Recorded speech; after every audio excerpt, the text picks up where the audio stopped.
you're chopping off the top of your head down. I think that's it. Take me old man glasses off. Welcome back, guys. Thumbnail and title, I'm not sure what I've called this video. It's not clickbait, whatever I call it. I have had my arse handed to me by this motorbike. It's a, I don't know why I'm looking at my phone, I'm just making sure I'm in frame still. Put that there or it's distracting. It's a GSXR750, an SRAD, an early one, so a carbureted one, not a fuel injected one. Yeah, this bike's made a bit of a, it's made a fool out of me, actually.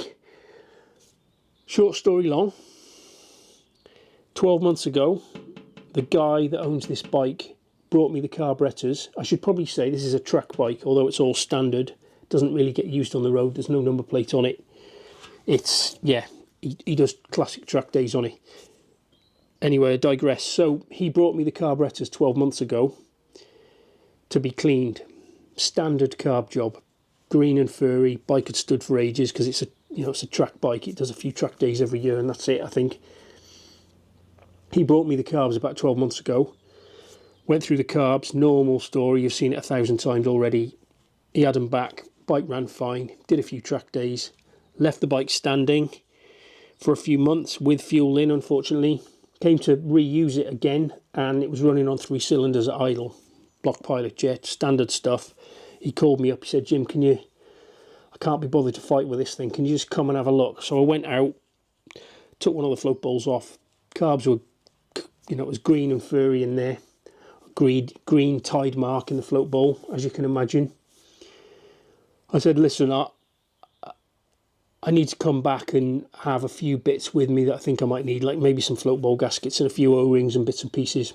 I also discovered when I was there that the vacuum fuel tap wasn't sealing completely and you can buy a repair kit. So I said, listen, I'll come back. Oh, and the airbox rubbers were like fucking Bakelite. So I'd taken the airbox off to look at the carbs, and that airbox wasn't going back on in any meaningful way. So I said, listen, the airbox rubbers are still available and they're not expensive. I'll come back with some new airbox rubbers, some float bowl gaskets, a repair kit for the fuel tank, and I'll get it sorted. So I went back out a few weeks later with the parts, thinking standard carb job. I wasn't filming it, it's just one of those sort of routine jobs that I do,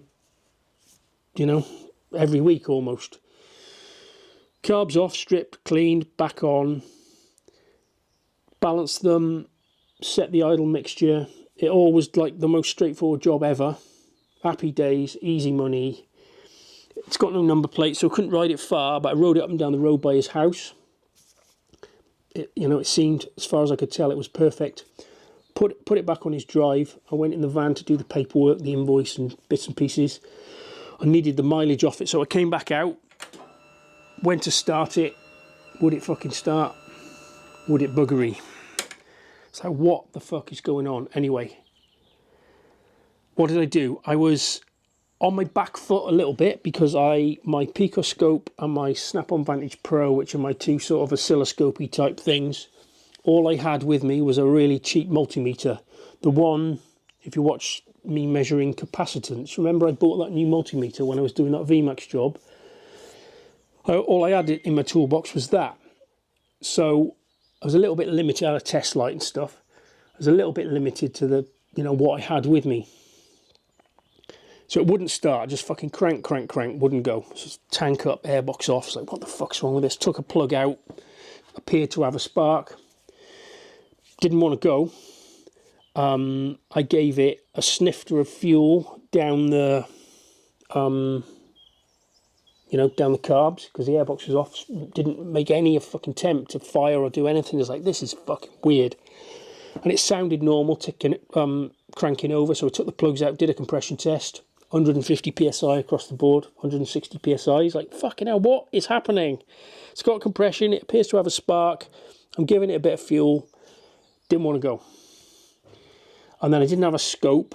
The only thing I did do at that point in time was I did a static resistance measurement on the crank position sensor.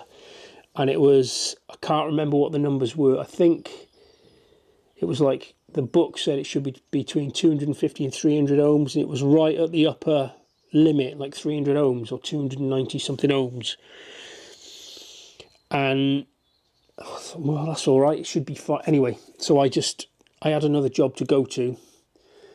So I explained to the guy that all of a sudden it wouldn't go. And he said, all right, no problem. He was at work, and I was just finishing packing, you know, put the airboxes, put it all back together. I thought, I'm going to have to come back.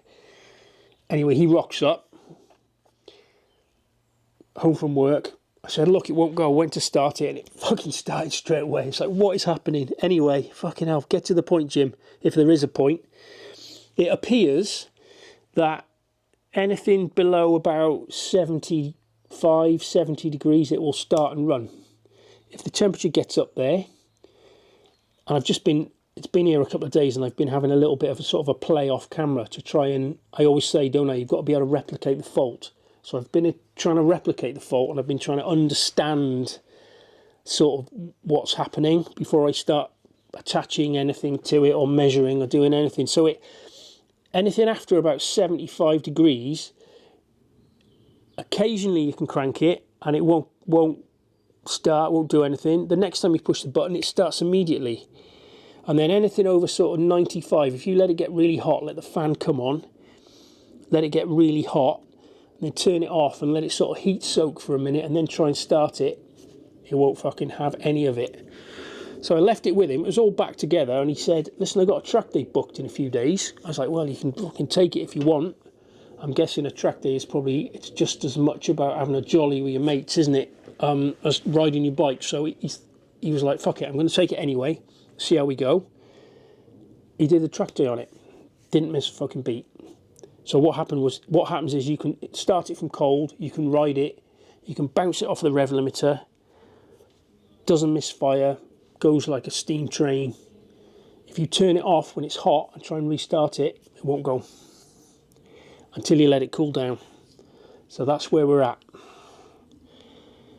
So I've been thinking about how I'm going to skin it. My spider senses are telling me that it's probably a crank position sensor, because without getting into it too much, and I'll explain more when the oscilloscope's hooked up, but it's just a magnetic pickup, VR sensor. So when you're cranking the engine with an electric start, the crankshaft isn't turning particularly quickly, so the amplitude of the crank signal isn't massive. My theory is that there's something going on with the crank sensor, so the signal, the amplitude of the signal, as it gets hot, there's an internal short or something in the sensor, and the amplitude of the signal is getting less and less. So just at cranking speed, there isn't enough of a signal for the ECU to make sense of it. Once it's running, or if you've got it running, obviously the crank is spinning a lot faster, so you've got more amplitude in that signal for it to be able to run. If you turn it off and then try and crank it, so at cranking speed, there's not enough amplitude. Am I making any sense? So that's my working theory at this point. The other thing I did while I was there, and I had all the drama with it not starting, is, fucking hell, Jim, waffle. This is like a marathon waffle, isn't it? Occasionally, I've had it a few times, not necessarily with these, but with just random bikes. If you can get in a weird situation where you've got a slightly weak battery and you've got a starter motor that for one reason or another is pulling quite a lot of current. I don't know, the brushes are worn out and it's full of carbon dust and there's some shorting going out on. So you're pulling the voltage, they sound like they're cranking fast enough, but you're pulling the voltage down to a point, and I'm not saying specifically these, but some ECUs on some bikes, you drop the voltage much below about 8.5 volts, 8 volts, and the ECU just fucking shuts down. It'll still crank, but you've got no spark. And I was thinking, oh, I wonder if that's just a weird, I've ended up in this weird zone where actually the battery's a bit weak and the starter's tired and I'm just losing the spark when I'm cranking. So I connected it to my van. I've got some big jump leads. I ran the I've got like a power outlet in the back of the van. I connected my heavy jump leads up, connected to the bike, ran the bike, so basically the van was holding the battery voltage at 13 volts while it was cranking. That made no difference. That was the other thing I did when I was there. Fucking hell, right, so I'm going to hook my scope. I'll get the tank and the seat off it. I'm going to hook my scope up to the, because I know it's going to start because it's freezing cold. I'm going to hook my scope up to the crank position sensor, and I'll probably I might do coil primary current maybe, so we can see what's going on with the ignition coils, and maybe primary voltage as well. I don't know. I want to see what's happening with the spark, and I want to see the crank signal, and then we'll run it and we'll look at what it's like initially when we start it, when it's cold, and then we can see if there's anything changing, because I think it's ignition related, I think. Anyway, fucking hell, marathon waffle. Right, let's get this hooked up, and I'll bring you back in and I'll share the screen of the laptop and you can see what's going on with the scope. Okay guys, so I've got all my wires hooked up. I don't want to murder this subject too much. I just want to sort of share with you the power of an oscilloscope, because I know when I've previously done it, a lot of you guys have liked it. So let me just explain what's going on here very quickly. The blue trace is going to be ignition coil primary current. The red is going to be ignition coil primary voltage, and the green, which is the one I'm really interested in, is going to be the crank position sensor, because my theory is that I'm losing amplitude in the crank position sensor signal when the engine is hot. What else is interesting on here? I've got a trigger set on the crank position sensor wire, which is this green one. That just means that the scope's running already, but it's not collecting data yet. It won't start recording until the trigger parameters met, which is 600 millivolts on an upward slope. Anyway, that doesn't really matter. Let me start the engine. Let's gather a load of information and then we can talk about it. What's going to happen is this screen's going to get look really busy, because I've got what have I got? I've got a 200 milliseconds per division time base, which just means on the horizontal, each one of these blocks is 200 milliseconds. 200 fucking hell, I can't speak. 200 milliseconds per division. So each of these is 200 milliseconds across. Let's start the engine. Let's not waffle. Gather some data and have a look at it. Right, stand by. We'll get a couple of screens worth.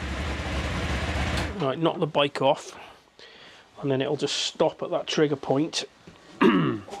because. Okay, now then, what we do is go into this buffer memory, waveforms. We'll choose one of these. A lot going on there, isn't he? Oh, somebody in Discord. I wonder if my screen recorder picks that up. Right. A lot going on there. What to say? Let's zoom in so it's easier to look at.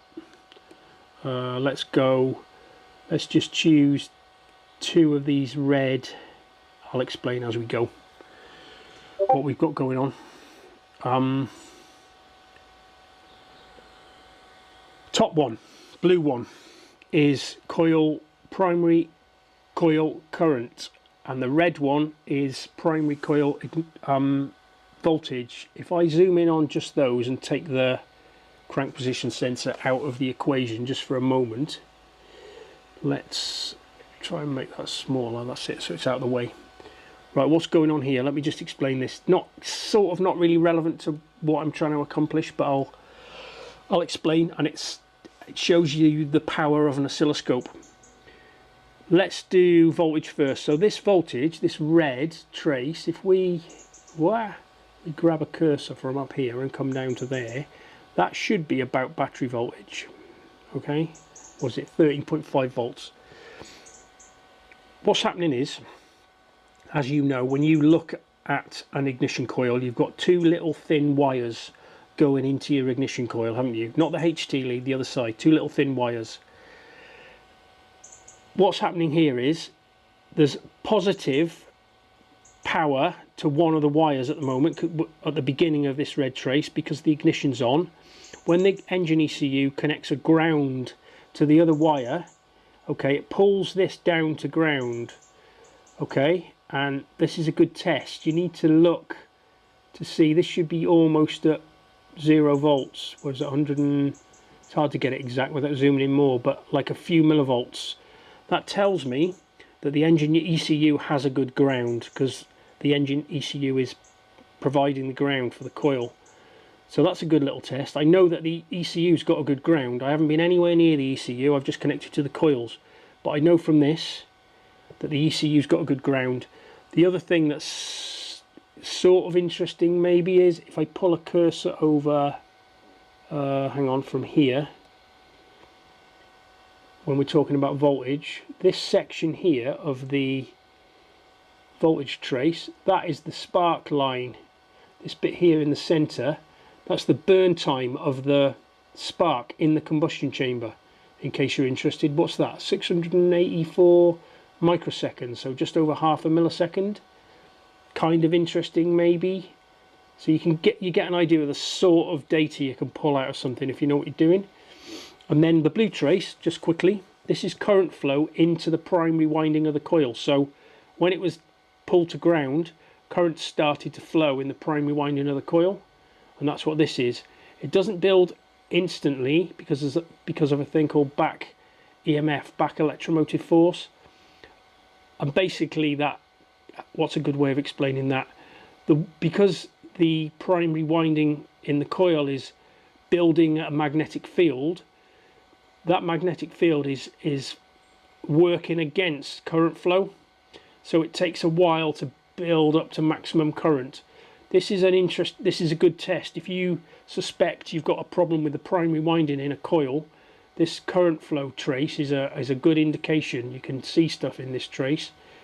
That's what we could do. We could pull another cursor down and we could measure current flow, 3.5 amps. That's about right for one of these. There's no, you need known good waveforms for a lot of this testing, because no two bikes are ever the same.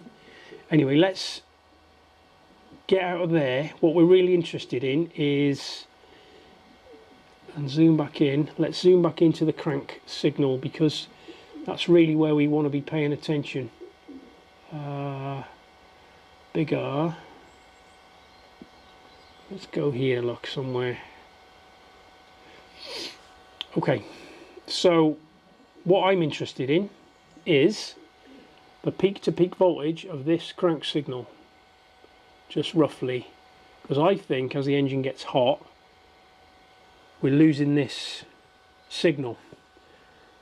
What I'm going to do next, I'm going to save. Here's a good little tip for you. So what's that, 5 volts peak to peak, sort of what you'd expect. Let's get rid of that, maximize that. Okay, I'm going to save this waveform, so I don't want to get into it, it's too much, but when you have a Picoscope account, you can save known good waveforms to the cloud for everybody else to access. Let me save all this data in the into the cloud, and you choose your make and model of the bike, and you can, whether it's a known good waveform, and you can select on here what the sensor is. You get the idea. Let me do that. Let me save this to the cloud. I'll bring you back in. What I want to do is I'm going to disconnect the ignition coil, primary and secondary windings, and just also get just the crank position sensor while it's cranking, and then I can have a direct comparison then, if you like, when it won't start. Right, I'll bring you back in a minute. Let me do a bit of jiggery pokery here, and I'll see you in a bit. Okay, so all that information is safely stored in the cloud. I've disconnected the ground side switch wires off the coils so it won't start. I've turned off channel A and channel B, the current and the voltage for the primary side of the coil, so we've just got the crank signal now. I've changed the scaling slightly too to make it a little bit easier to read, because the amplitude, because it's only cranking, is going to be much smaller.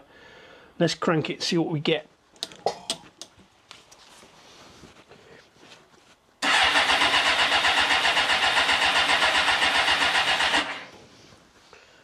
Okay, now I need to stop the scope because I haven't got a trigger set, and otherwise the buffer will just fill up.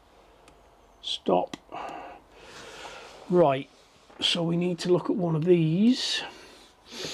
So what I'm interested in is the amplitude of these signals. So let's zoom in a bit, just make it a bit clearer. Okay, and then we'll pull some cursors down. Bit of noise in that signal, but that doesn't worry me particularly. Let's get a sort of average of that peak there. Same with that one there. So that's our sort of, what have we got there? Need to open that box to be able to see the numbers. Hello, there we go. Well, we've got 3 volts peak to peak. That's going to be the important bit of information, I think. What I'm interested in, I'm going to start it up, get it red hot to the point where it won't start anymore, and then I'm going to revisit this test and see how this has changed. Okay, let me save this waveform to the cloud, so we've got that as well as a reference waveform. Connect the coils back up. Let's get it stinking hot to the point where it won't start, and then we can compare. You can have a reference waveform on the screen. I might show you that, so we can have this waveform, like not live if you like, as a reference and compare it to what we've got when it's hot. Might do that, might not, but anyway, let's warm the bike up, see what happens. Okay, so I'm just not the greatest light in here at the moment because it's gone dark, the workshop door's open, and anyway, yeah, not a lot of light. I'm just watching it warm up. We have 56 degrees, it's running lovely. I'm also just watching the crank position waveform live. I haven't got a screen recorder running, so can't share it in detail, but yeah, just keeping an eye on that as it warms up, see if it changes. I'll bring you back in at the point where it won't go anymore. Right, I'll catch you in a bit. So it took a while to get to a point where it wouldn't run. It's on 89 degrees now, but it's really heat soaked. Let me show you what's going on with the scope. Right, okay. So what we can do, because we saved that waveform, is we can open it. So this is the waveform. Let's get rid of that zoom window. This is what the crank signal looked like when the engine would start, when the engine was cold. Now the beauty of this is, if I now run the scope, just hold that in your mind. If I run the scope now, it's using the exact same settings that that waveform was captured with. So let me try and start the bike.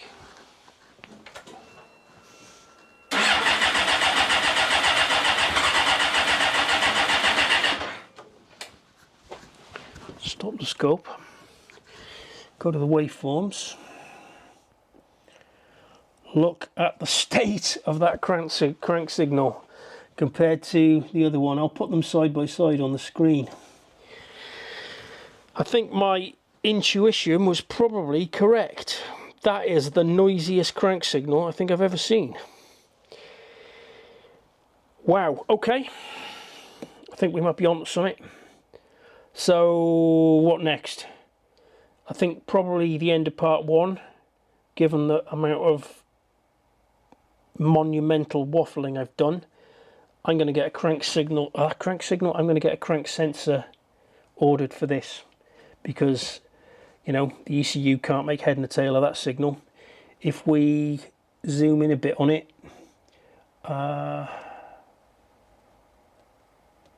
it's just, see how much noise there is in the signal. Okay, I'm going to order a crank signal. Fucking hell, it's late and I'm tired. I'm going to order a crank sensor, and I'll see you next week. Thanks guys, thanks for watching. See you soon, bye. It's not the end. I was just thinking of something. It's quite late now. I need to go and have a beer and have a lie down in a dark room. What I'm going to do is, I'm going to leave this set up exactly, I'm not going to touch anything. I'm going to come in the morning, I'm going to do this test again. Exact same, you know, I haven't touched any wires, I haven't moved anything, I haven't touched the laptop, settings on the scope or anything. Let's see, when it's cold, using the exact same settings, let's see what we get. I think that's sensible, given that, like, I'm not ordering a crank position sensor until tomorrow anyway. So let's just leave this set up. Let's go and have a lie down. So that's not quite the end of this video. I'll bring you back in the morning, show you it's starting on a, I'm assuming, on a cleaner crank signal. And we sort of 100% verified our theory then, haven't we? Because you can get so easily burnt by these things. Right, I'll see you in the morning. Catch you later, guys. Okay, guys, good morning. I haven't got long. I nearly didn't add this extra little bit to the end of the video. Let me do a screen record. The other thing I was thinking while I was drinking beer last night was, as well as showing you the crank signal now, you know, back to back, same connections, laptop run, you understand what I'm saying. It might be a good idea to, when it won't start, if it can get it to the point where it won't start again, it might be a good idea to show you what the coil primary current and voltage is doing. But it's a Sunday, and I've promised my wife I won't work today. So I'm going to get myself into trouble if I'm in the workshop for too long. Let's run this scope again. We've got 5 volts, 200 milliseconds per division. Crank this engine. I've got the coils disconnected. Yeah, look, the crank signal is back to...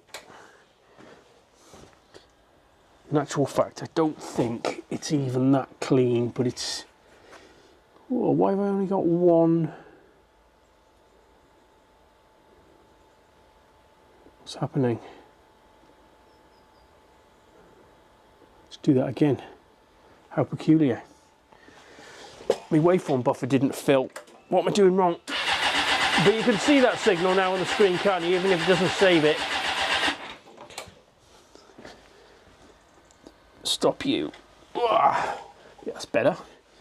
Yeah, we're back to some semblance of signal, but saying that, I don't think that signal is that clean anyway. There's a lot of noise in that signal. Again, not wanting this to turn into a scope lesson, but you can, there is some filtering you can do. So I can clean this signal up, look, but it's not an accurate representation of what we're seeing necessarily. Anyway, don't want to get into that. Let's connect these coils up and get it hot and just repeat what we did. It's a bit of repetition, isn't it? But if I can get it to, let's connect these coils up. If I can get it to do it again, which I know I can, and I've got the amp clamp and the voltage probe connected to the coils, it might be cool to see that there's no spark, no control of the coil. If my wife hears this bike running, I might be in trouble.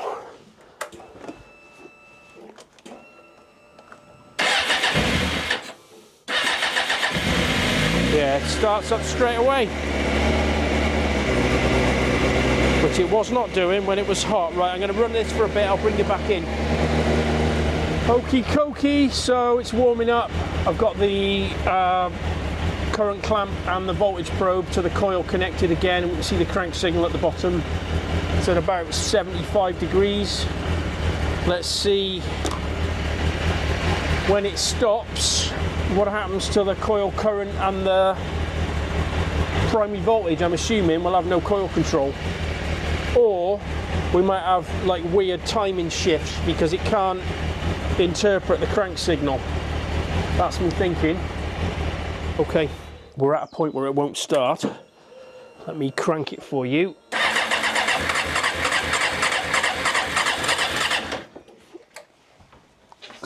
a screen. Do I have a screen recorder running? I think I do.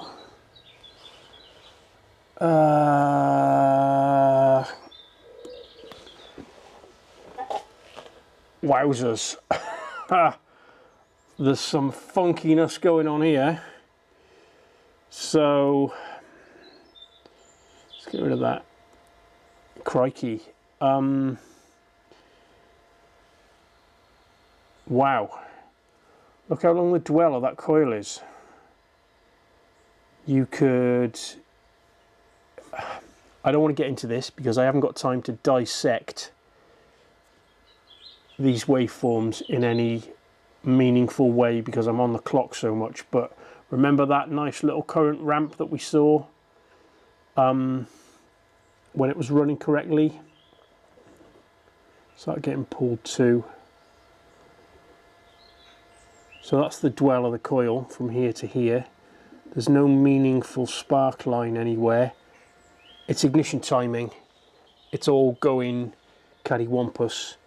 This sensor is getting quite noisy. Let's go out of here. Where's my zoom?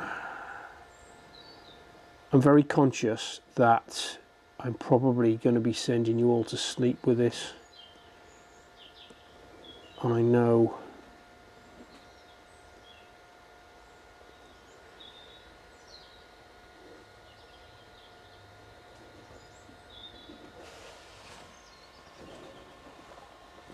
that crank signal, it doesn't look that noisy, does it there? Let's just go back to the same settings we had it on when we were on a 5-volt scale, weren't we? Oh, actually, when you enhance the waveform a bit, give it a bit more resolution, signal's getting pretty noisy, isn't it, again? Okay, I'm calling time on this video because I'm about to be divorced. I'll get a crank sensor ordered and crank position sensor ordered. It's quite expensive, £270, and not in stock, although I did see one on CMSNL when I looked last night, which was I think €255. That might be the best option. Either way, I'll get something ordered. Next time you see me, next time you see me regarding this bike, I'll have a crank sensor in my hand and we'll fit that, and then we'll revisit this. All right, thanks guys, see you soon. I can't end this video. I just thought I'd check the static resistance of the pickup while it's in a I won't run scenario. Just look the value up in the workshop manual. Did I say earlier on in this video it was 300 ohms? Well, I was wrong. It's 200 ohms, and look what I'm getting. So it's just out of spec.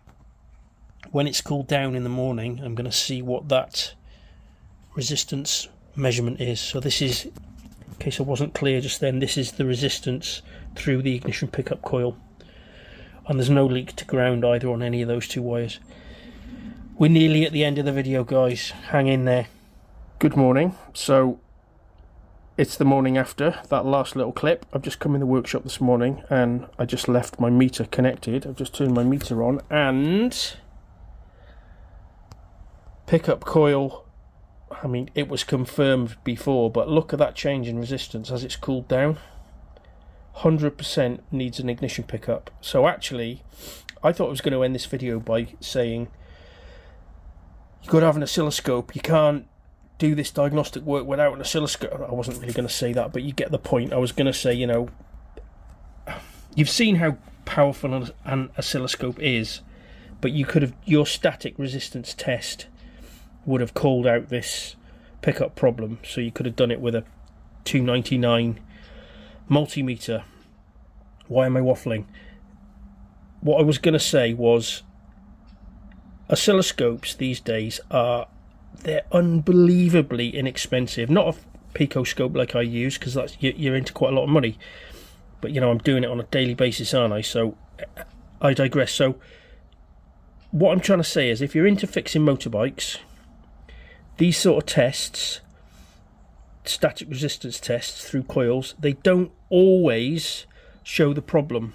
And I thought this might have been the case in this case. So I thought the resistance might have, you get like a 1 or 2 ohm movement with temperature with these coils often. That's not an indication that there's anything wrong. A big shift in resistance like this is a fucking no-no. This is definitely broken.